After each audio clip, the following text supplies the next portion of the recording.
విశాఖలో గంజాయి గ్యాంగ్స్ రెచ్చిపోతున్నాయి. మత్తులో విచక్షణ కోల్పోయి అరాచకాలకు పాల్పడుతున్నారు. మద్దిలపాలెం హైవేపై పార్కింగ్ లో ఉన్న 10 కార్ల అద్దాలు పగలకొట్టి బీభత్సం సృష్టించారు. దీంతో స్థానికులు భయాందోళనను వ్యక్తం చేస్తున్నారు. గంజాయి బ్యాచ్ ఆగడాలపై మరింత సమాచారాన్ని మా ప్రతినిధి నాయుడు అందిస్తారు. మరోసారి గంజాయి బ్యాచ్ రెచ్చిపోయిందంటూ ఇక్కడ స్థానికులు అయితే ఫిర్యాదు చేశారు. ఈ నేపథ్యంలో మద్దిలపాలెం సమీపంలో ఉన్న జాతీయ రహదారి మీద వరుసగా ఉన్న ఒక 10 కార్ల మీద అయితే దాడి జరిగింది. ఈ దాడి రాత్రి సమయంలో ఇక్కడ గంజాయి బ్యాచ్ చేశారని ఇక్కడ స్థానికులు కూడా ఫిర్యాదు చేయడంతో పోలీసులు కూడా వచ్చి ఇక్కడ ఏం జరిగిందని ఘటనా స్థలానికి వచ్చి పరిశీలించడం జరిగింది. ప్రస్తుతం అంతా పోలీసులు ఉన్నారు. సార్ చెప్పండి, ఏమైంది సార్? గంజాయి బ్యాచ్ అంటున్నారు, ఏమైంది? ఇప్పుడు ఈ కాకతీయ ఫంక్షన్ హాల్ ఆనుకొని ఒక రోడ్డు ఉంది. ఆ రోడ్డు పైన ఉన్నటువంటి ఒక పార్కింగ్లో ఉన్నటువంటి ఒక 6 వెహికల్స్ మీద గ్లాసెస్ తొంటర్ శాస్త్రాలతో అది పగలగొట్టడం జరిగిందని వాళ్ళు తెలియజేస్తున్నారు. ఫిర్యాదు ఇస్తారు. వాటి మీద కేసు కట్టి దర్యాప్తు చేసి డిటెక్ట్ చేసి వాళ్ళని అరెస్ట్ చేసి కోర్టులో పెడతాం. అంటే ఎప్పుడు జరిగిందని నేను చెప్పారు సార్? నిన్న నైట్ అని చెప్పుకొస్తున్నారు. వాళ్ళు రిపోర్ట్ ఇచ్చిన దాని మీదట వాళ్ళందరినీ క్యాచ్ చేస్తాం. కార్లన్నీ అద్దాలు పూర్తిగా ధ్వంసం అయిపోయినా చెప్తున్నారు. వాళ్ళు ఏమైనా పరిశీలించారా? దర్యాప్తులు అవన్నీ సేకరిస్తాను. పూర్తిగా పోలీసులు కూడా చెప్తున్నారు. సంఘటనా స్థలానికి వచ్చి అయితే దర్యాప్తు చేస్తున్నారు. ప్రస్తుతం ఇక్కడ స్థానికులు ఉన్నారు. సార్ కారుని చూపిస్తానండి. పదండి ఒకసారి, అలా పదండి కింద. పూర్తిగా చూడొచ్చు. ఇది కాకతీయ ఫంక్షన్ హాల్ నుంచి లోపల అయితే ఇది మద్దిలపాలెం ఏరియా దగ్గరకు వస్తుంది. పూర్తిగా ఇక్కడ ఉన్న బ్యాచ్ అంతా ఎక్కువ రాత్రి అంటేనే ఇక్కడ మాకు భయం వేస్తుంది. ఇక్కడ స్థానికులు కూడా చెప్తున్నారు. ఇక్కడ వరుసగా ఉన్న 10 కార్లు అయితే పూర్తిగా ఉండడం జరిగింది. 10 కార్లు పూర్తిగా ధ్వంసం చేశారు. ఇక్కడ కూడా కొన్ని కార్లు పార్కింగ్ ఉండేవి.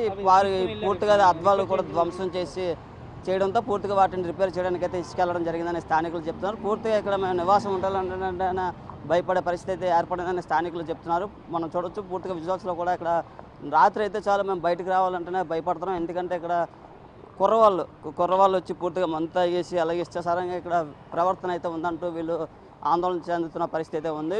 పూర్తిగా 10 కార్లను ధ్వంసం చేయడంతో పోలీసులు వచ్చారు. పోలీసులు వచ్చి ఈ ఘటన ఏ విధంగా జరిగిందని దర్యాప్తు చేశారు. ప్రస్తుతం మన విజువల్స్లో చూడొచ్చు ఒక కారు అధ్వంసం కొత్త కారులా ఉంది. ధ్వంసం ఏ విధంగా మనం అయిందో చూడొచ్చు. దీని పక్కన ఒక లారీ కూడా ఉంది. పూర్తిగా అద్దాలు అయితే ధ్వంసం. ఇలాంటి కార్లు సుమారుగా ఒక 10 కార్లు అయితే వరుసగా ఉండి వాటిని అయితే ధ్వంసం చేయడం జరిగింది. వెంటనే ఉదయం ఈ ఎవరైతే కారు ఓనర్స్ ఉన్నారో వాళ్ళు కంప్లీట్ చేయడంతో పోలీసులు వచ్చి దర్యాప్తు చేస్తున్నారు. పూర్తిగా కొన్ని కార్లు అయితే రిపేర్ చేయడానికి తీసుకెళ్లడం జరిగింది. ఈయన చూడొచ్చు, పెద్ద ఆయన వచ్చి మా కార్ని అయితే ధ్వంసం చేశారని అయితే చెప్తారు. పూర్తిగా ఆయన ఈ ఘటన స్థలంపై పూర్తి మనకైతే చూపిస్తున్న పరిస్థితి. ఇదే బ్యాచ్లో ఇక్కడ కుర్రవాళ్ళు అయితే ఉంటారు. రాత్రి ఇక్కడే కూర్చొని ఉంటారు.